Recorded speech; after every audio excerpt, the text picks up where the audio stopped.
Good morning, church. I hope you had a blessed time of worship this morning. I hope the Lord has spoken to you.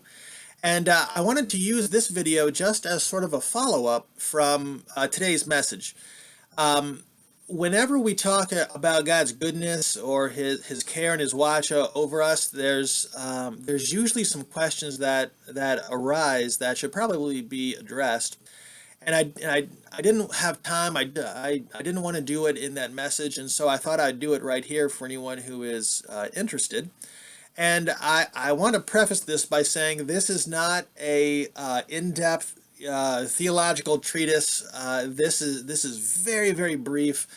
It is not going to go into much detail, and feel free to give me a call or shoot me an email. If one of these questions does bug you, and we can go into much deeper depth.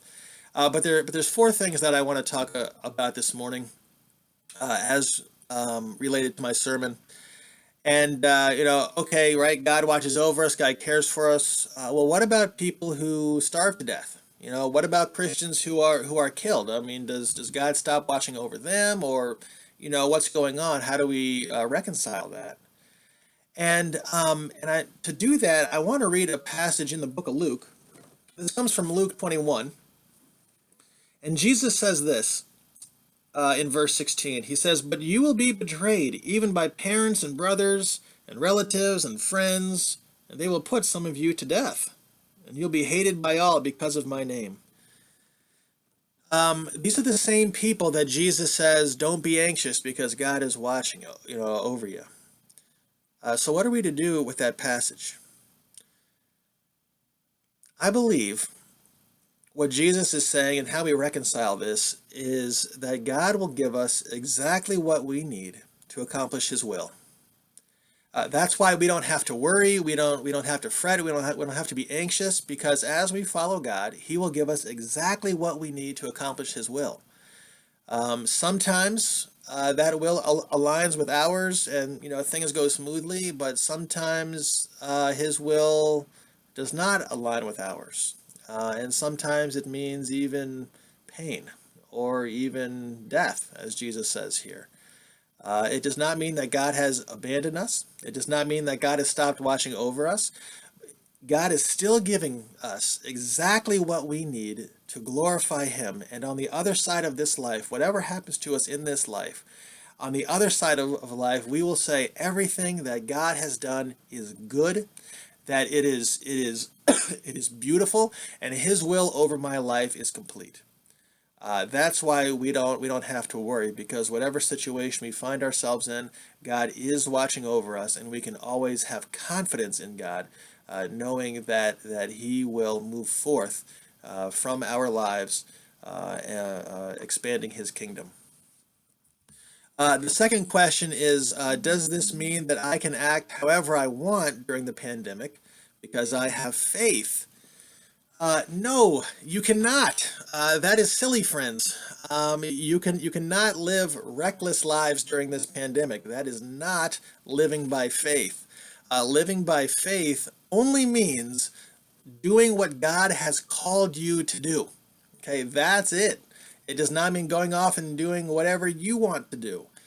If it was up to me, we would still have church this past Sunday. But because of my love for God, because of my love for the community and for those in it, it was wise, it was prudent, it was living by faith to cancel this past Sunday's worship service.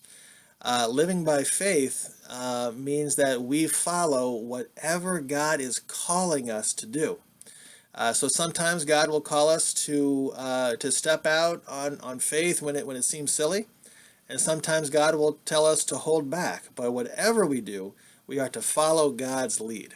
Okay, that's what Matthew 6 and God's care and His watch over us is about.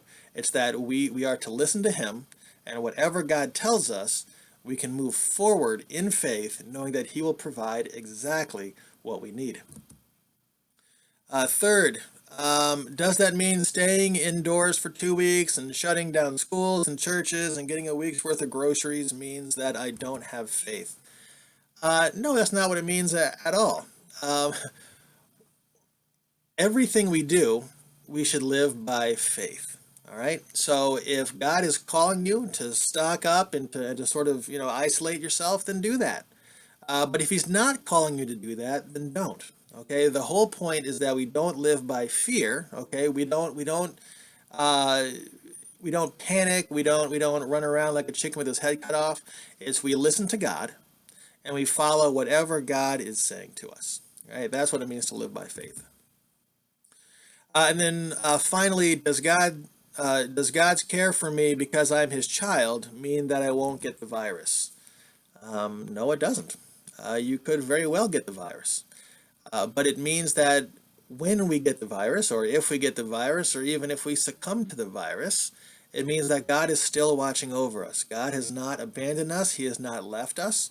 And whatever we're going through, we can still honor, we can still glorify God so that on the other side of this life, we will be able to hear, well done, good and faithful servant, and we will be able to see how even in the midst of pain, even in the midst of loss, how we were able to glorify God and how His goodness was able to go forth through us, both in the good times and in the bad times.